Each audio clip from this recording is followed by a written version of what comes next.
Hoy, en este nuevo episodio de este podcast que hemos denominado Conservar nuestra herencia, quisiera referirme al siglo V. En otro episodio anterior hemos hablado del siglo IV y hemos visto los cambios importantísimos que hubo en el siglo IV, cómo estuvieron echadas en ese momento las bases de lo que iba a ser la civilización que se iba a constituir en el medioevo. Hemos visto la importancia de Constantino, de Teodosio, dos grandes emperadores cristianos, o dos grandes emperadores romanos que asentaron las bases para que el imperio asumiera como religión y como filosofía, como base cultural o como base de la cultura que se iba a constituir a partir de ese momento la fe de la Iglesia. Y en ese mismo siglo, dentro de esta iglesia que era asumida como fundamento de la civilización que se estaba constituyendo, se produjo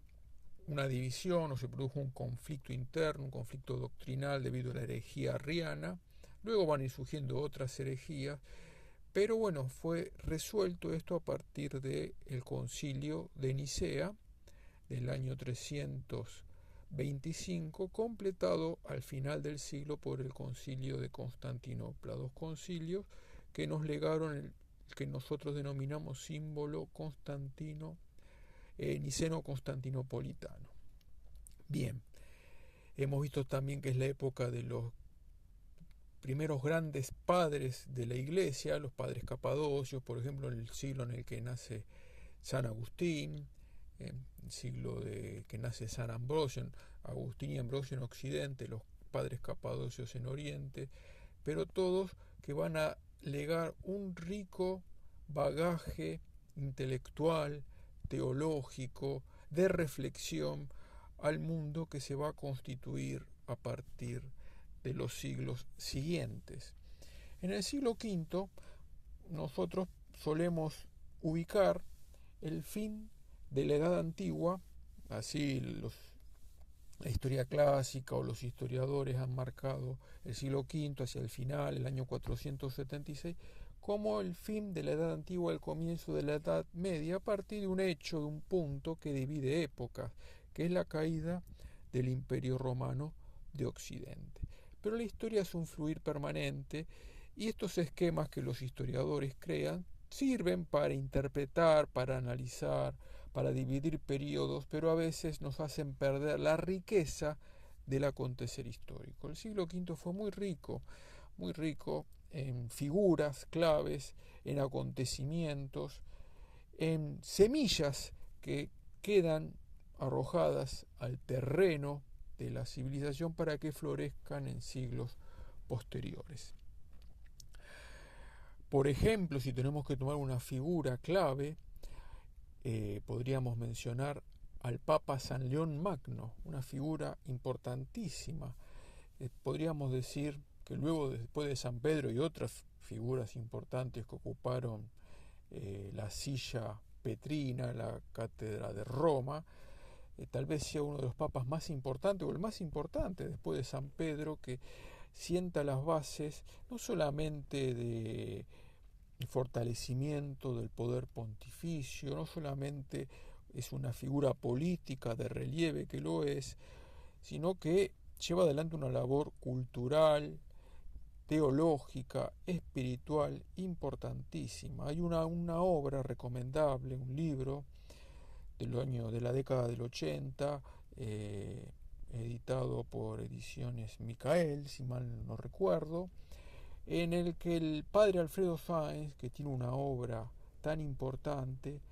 se refiere a esta figura, San León Magno. Él se dedicó mucho a algunos padres de la iglesia, le dedicó tiempo, así como muchos otros temas, pero en el caso de San León nos deja todo primero nos da una reseña de la figura de este papa, de su labor, y después todo su bagaje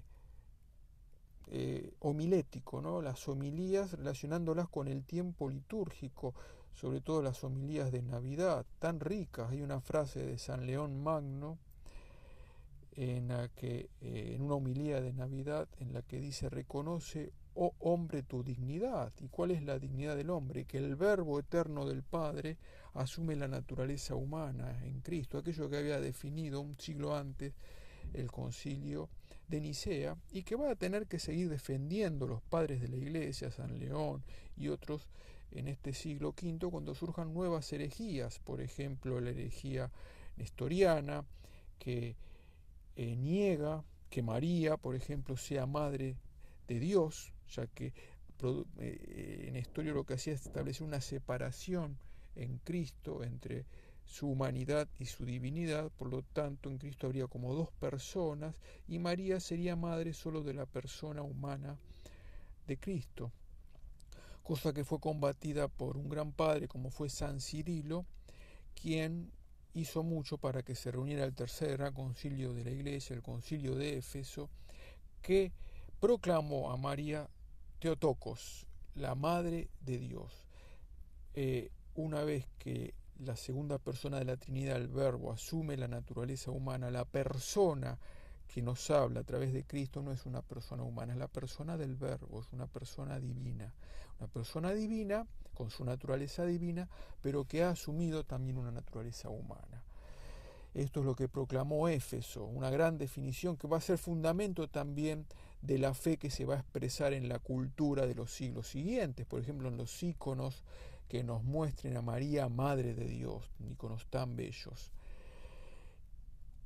Ahora bien, resuelto este tema en el concilio de Éfeso, gracias a la acción de San Cirilo, que luego también fue defendido por el Papa San León, a quien me venía refiriendo, en una gran figura en Occidente San León, una gran figura en Oriente San Cirilo,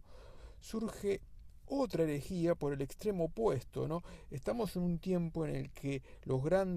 grandes mentes quieren pensar el misterio de Cristo, y pues bien, ¿cómo lo van a tratar de explicar el misterio de la Trinidad, el misterio de la humanidad de Cristo? Van surgiendo herejías y van surgiendo posturas ortodoxas, pero que tienen que ir definiéndose. El dogma es siempre el mismo, Dios es siempre el mismo, pero se va desarrollando la reflexión acerca del mismo, como nos enseñó en el siglo XIX el cardenal Newman. Bien, entonces surge la herejía en la cual los monofisistas, Eutiques, va a proclamar, por ejemplo, que al encarnarse el Verbo en María, la divinidad termina de algún modo reemplazando a la humanidad y queda absorbida la humanidad de Cristo. De algún modo su humanidad es aparente y por lo tanto en Cristo hay una sola naturaleza que sería la divina. Así como Nestorio dividía y establecía dos personas, ahora el monofisismo directamente establece una sola persona y una sola naturaleza. Por lo tanto, Jesús es solo Dios y no hombre. Se viene abajo toda la redención si afirmamos esto. Pues bien, se reúne un nuevo concilio en el año 451 en Calcedonia, y ahí se proclama, se va afinando la comprensión del misterio de Cristo, y este concilio nos enseña que si bien en Cristo hay una sola persona, el Verbo, que ha asumido la naturaleza humana, hay sin embargo dos naturalezas que no se confunden: la naturaleza divina, que está unida a la persona del Verbo, y la naturaleza humana, que ha asumido el Verbo en el vientre virginal de María. Esta fe en Cristo, Dios y hombre verdadero, va a ser el fundamento de esta civilización que se empieza a gestar en el medioevo, en la que los monjes van a ocupar un rol tan importante. Ya nos hemos referido en otra charla a los monjes, al monacato, seguiremos profundizando en próximas exposiciones. Pues bien, al presentar a San León, a San Cirilo, al concilio de Éfeso, al concilio de Calcedonia, estamos viendo cómo el siglo V no es solamente un siglo de decadencia, de final de época, sino un siglo en el que se está abriendo las puertas a una gran cultura y civilización que se va a ir desarrollando en los siglos posteriores. En lo político se están echando las bases, lo que van a hacer en Occidente, por ejemplo, los reinos romanos germánicos,